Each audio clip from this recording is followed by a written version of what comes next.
Wait, so did the police look at the text messages? No, they didn't look at anything. They're like, just turn it in. We don't even want to look at it. We don't even want to bother ourselves with this. There's a thin line between fascination and obsession, especially when it comes to crime. Today, the stories of serial killers, cults, mass shootings, and kidnappings have become pop culture staples. But at what cost? Why are we so drawn to the darkest corners of humanity when the victims' stories become afterthoughts, while killers and criminals take center stage? Let's dive into the troubling trend of crime as entertainment, or I like to call it crime-tainment. Television shows and documentaries increasingly focus on notorious killers and abusers. With recent examples like the Jeffrey Dahmer story or documentaries about Diddy or R. Kelly, the common thread that they all have is that the killers and or abusers, not the victims, are the stars. These productions dive deep into the psychological profiles of these suspects, sometimes even portraying them as misunderstood geniuses or products of their own environments. However, this causes victims to become an afterthought, barely discussed, or presented as mere obstacles in the suspect narrative. This leaves us questioning, are we honoring their memory or exploiting their suffering? Now, crime dramas and real-life portrayals of killers often depict criminals as charming, intelligent, or even heroic. The problem arises when this formula is appealed to real-life criminals like Bundy or Dahmer, where we often find ourselves fascinated by their actions and at times rooting for them. Ted Bundy, often described as charismatic, was portrayed by Zac Efron, and in the film, Bundy drew criticism for focusing more on his allure than his crimes that he committed on vulnerable people. But this extends beyond killers. Take cult leaders, for example. These figures who orchestrated mass death and destruction are often seen as fascinating masterminds in documentaries. Yet, these depictions often gloss over the suffering and manipulation of their victims, making evil appear almost more admirable than being heroic. One of the strongest trends in the crime-tainment sphere is crime mukbangers, YouTubers who discuss brutal crimes while eating on camera. Now, channels like Rotten Mango have popularized this niche, where the gruesome details of real-life cases are retold to bring more awareness rather than host an enjoying meal. The disconnect between the horror of the stories and the casual format of eating or doing makeup trivializes the gravity of these crimes.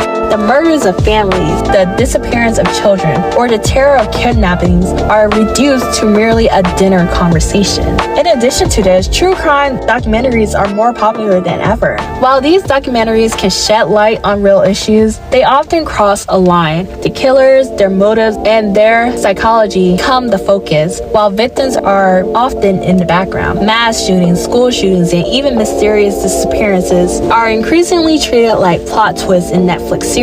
Every time a major tragedy occurs, whether it's the Parkland school shooting, Las Vegas, or Columbine, there's an immediate rush for conspiracy theorists and content creators to monetize these events. Crime conspiracy theories run rampant across platforms like YouTube and TikTok, often disrespecting the victims by suggesting that these events were staged. An example of this is the Sandy Hook school shooting.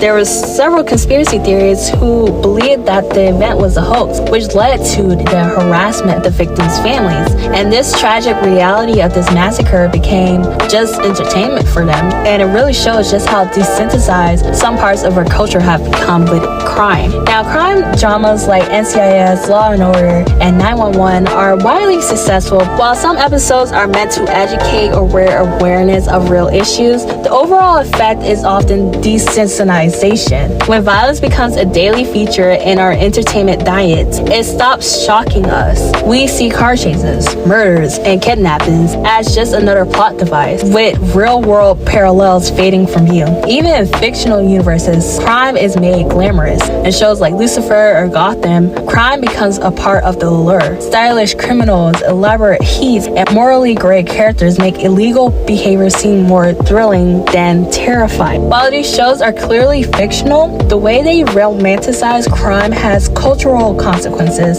especially when real criminals receive similar treatment in true crime stories.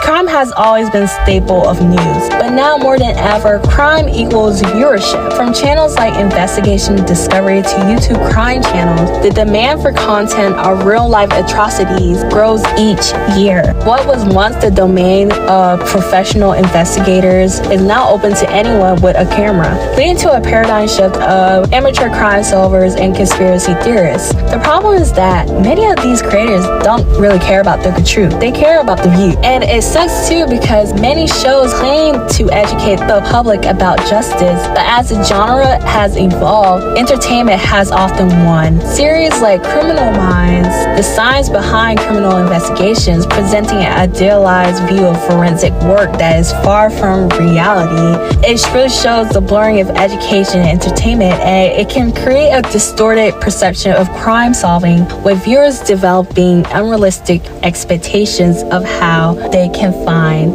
the suspect. All in all, crime as entertainment has evolved, but not always for the better. We've gone from examining crime to glamorizing it, to watching it as entertainment while eating a meal, from respecting victims to making them background noise. True crime and crime dramas can be compelling, but they come with a huge responsibility, both from creators and consumers. If we don't critically engage with how crime is portrayed, we risk becoming desensitized and turning real suffering into a spectacle. I hope you guys enjoyed this video. Please leave any comments down below. I would love to hear it. And do you agree that crime-tainment is kind of dangerous to be watching on a random Tuesday night? Or do you believe that it's important for crime shows to be in the media? Let me know your thoughts, and I'll see you guys in the next video. Bye!